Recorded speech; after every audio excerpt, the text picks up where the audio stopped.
One of the first problems in setting up camp is putting up the latrines, lats as they're called in guiding circles. And in wet and windy weather, it's not always the easiest of tasks. Over here. After all the jobs have been done, a cup of tea is always welcome, even if it is out of a plastic mug. Well, it's nearly always welcome. The milk is on. Just up the hill is the guide's headquarters. Here too, spirits are high.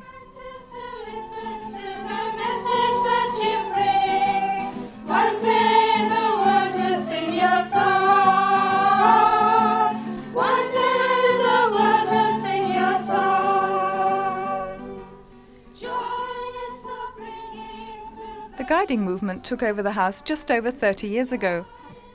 It's used as a training centre, though at the moment for some it's just a refuge from the wet weather. But there are those who don't seem to mind a spot of rain. There are the more exciting activities for the ranger age group, from 14 to 18. The swimming pool was built in the grounds 10 years ago from money collected by the guides themselves. The 170 rangers here this week are paying £20 for their stay, and for that they all live under canvas but get the facilities of the house and all their meals. Is swimming one of your favourite activities? Yes. What do you think of the camp generally? It's really nice. I like it. You're not from Wales, are you? No, from America. How is it that you've come here then? On Rotary Exchange.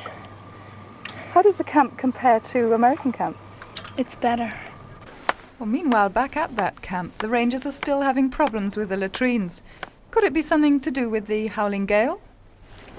To be serious, what is the future for guiding?